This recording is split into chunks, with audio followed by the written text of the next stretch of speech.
Hi everyone, welcome back to my channel. I gotta get rid of this. I can't wear this for that. Do I have a mirror? I don't even know how bad I look. I look alright. Okay.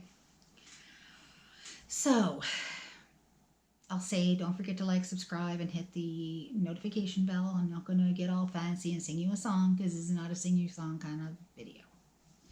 So,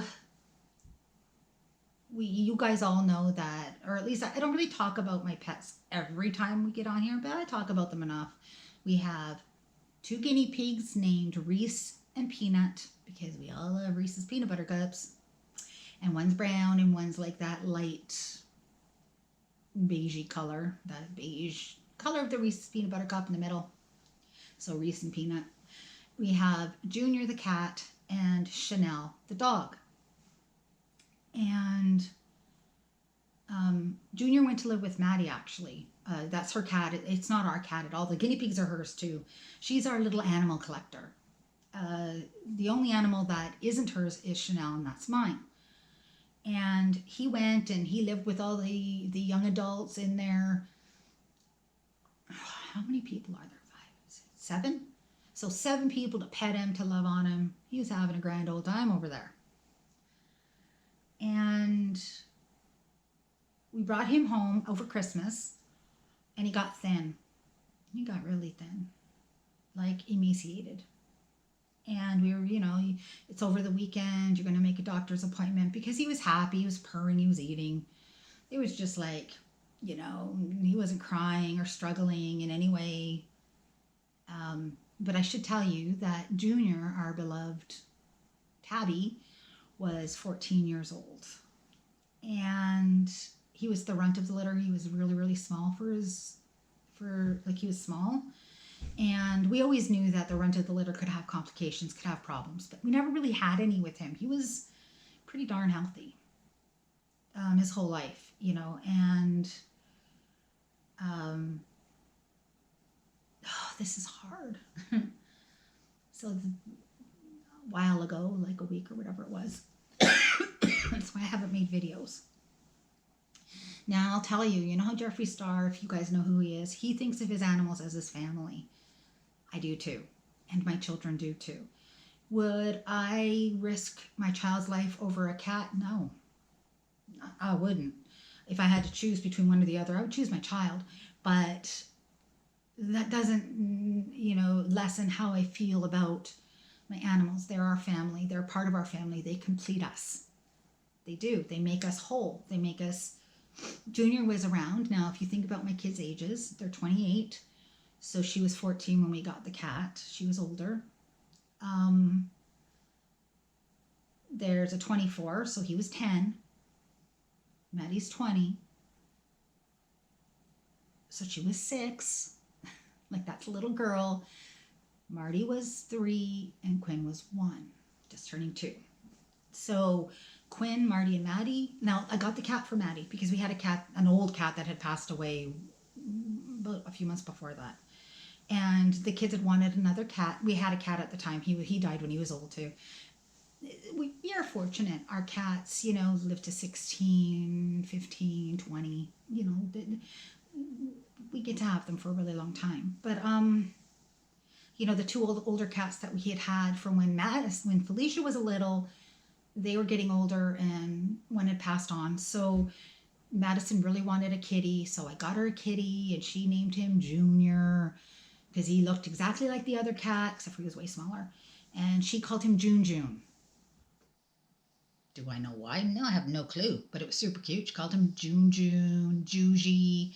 He was her, and he followed her all over the house. Like, she would come home from school, and we lived in a vaulted ceiling living room where it's 20 feet up in the air, and so everything echoes. And we had a round wooden staircase. So she'd come home and thunk all the way up to her room to put her bags and stuff in there. And you'd hear thunk, thunk, thunk, thunk, thunk, thunk, thunk. You know, she's like 7 or 8. Up the wooden stairs, and then you'd hear tap, tap, tap, tap, tap, tap. And then you'd see little Junior going up the stairs to her bedroom to greet her and say hello. Anybody else came home, he didn't care. Didn't even faze him. Maddie came in, it was like the world was all of a sudden a happy place to be in. You guys all know where this is going, but I need to get it out. I need to talk about it because I know other people have the same situations, which is why I'm sure Jeffree Star shared his. And I'm really trying not to cry because we've cried ourselves out, and I'm not sure how I'm going to get through the next part, but nevertheless. Yes, he was Maddie's cat. I'm going to need to take a Diet Coke because...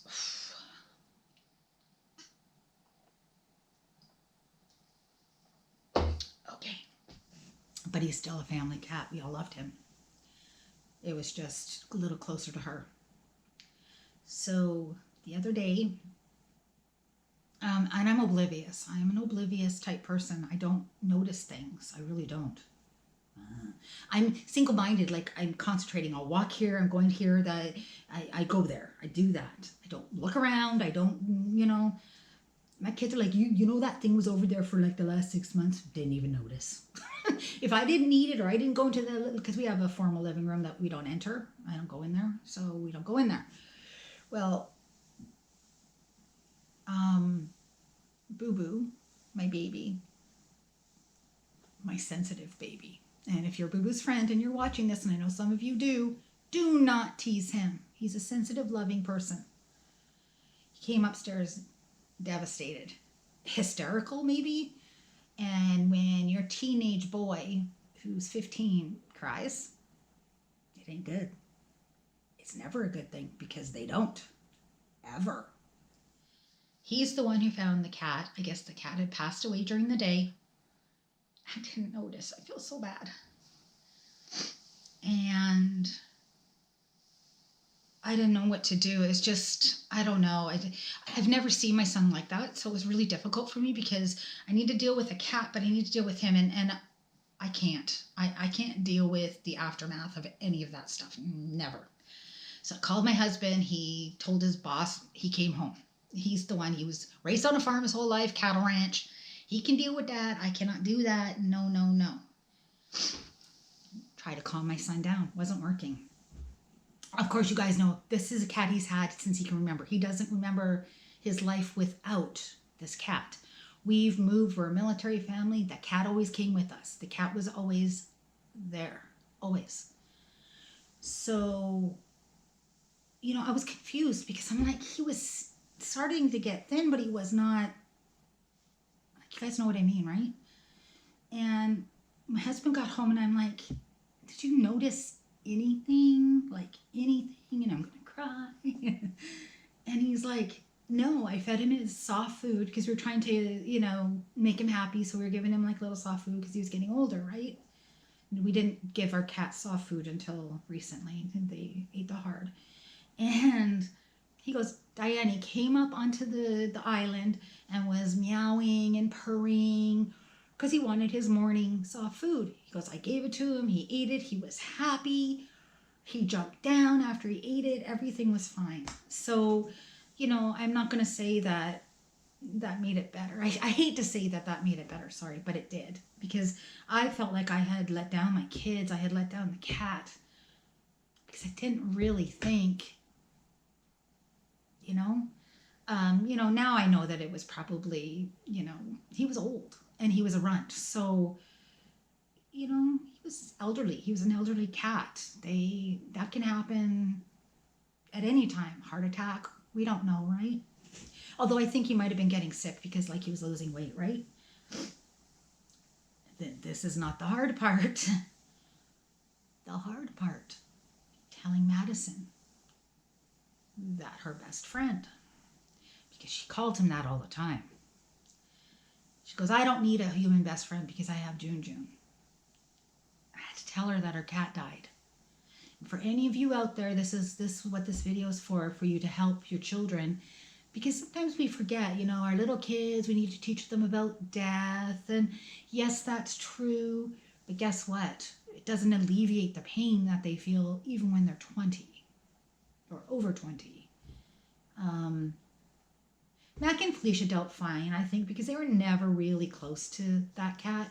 They were sad and they felt bad, but they were not close to the cat. Martin, the one that you guys have never seen and you never will, and Maddie, oh, I'm sad. They loved him. Ugh. And she collapsed. We didn't know. She was at work. wish we had known. She was inconsolable. She's still inconsolable. Like I'm going there this weekend. It's during the week right now, and she has to work because she works during the week. Anyway, I'm gonna go on the weekend, and we're gonna spend some time. And she wants to get a tattoo of June's face, so we're gonna start looking at pictures and going through everything and trying to decide what's what. I just want you guys to know that I realized it is okay for your 15-year-old son to cry. And my other son's reaction was to act like it was nothing. And he was looking up, because Quinn's traumatized from finding the cat. I guess he didn't die in the most pleasant way. He didn't look pleasant. I don't even want to say what it was, but he didn't look pleasant. His face didn't look pleasant. And Quinn tried to close his eyes. It didn't work.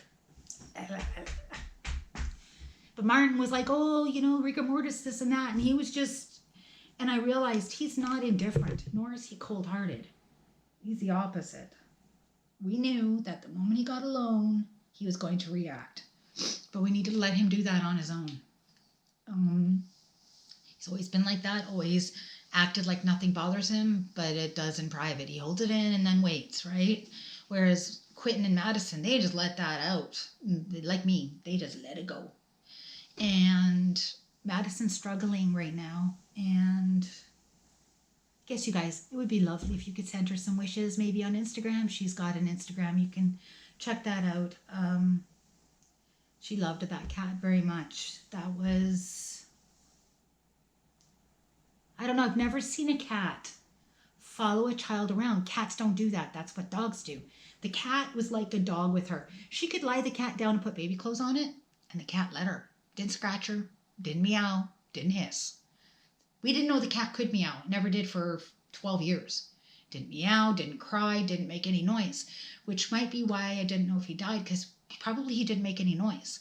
He could purr though, so we knew he had a voice box, but he never hissed, never meowed, never bit anyone. He was the kindest, most gentlest, most tolerant cat. You have to remember, he grew up with Quinn when he was only 1.5. So you've got the babies accidentally holding too tight. No scratches. None of us. I've never had a scratch from him anywhere on my body.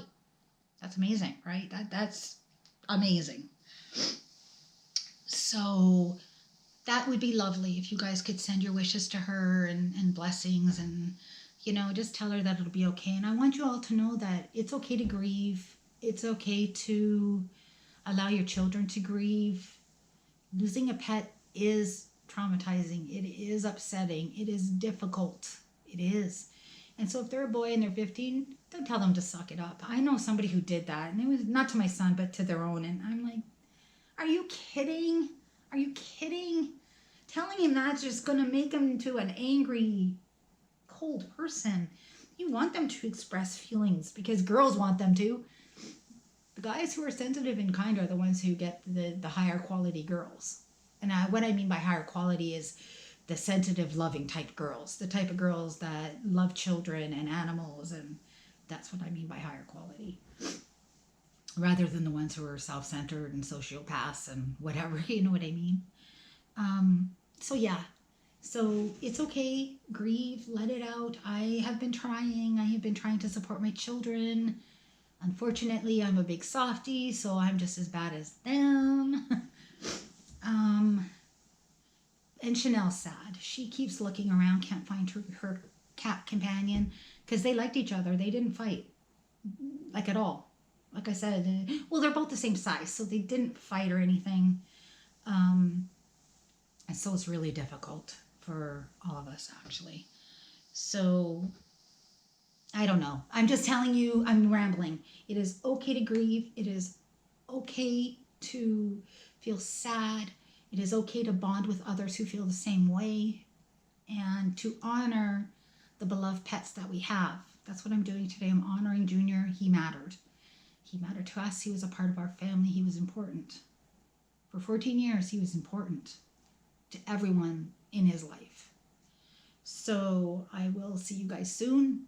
I'm going to put some pictures up in this video. I'm going to get my husband to do that. So it might take a while to edit, but I want you guys to see pictures of him as we go through. He was so sweet. Anyway, until next time, bye.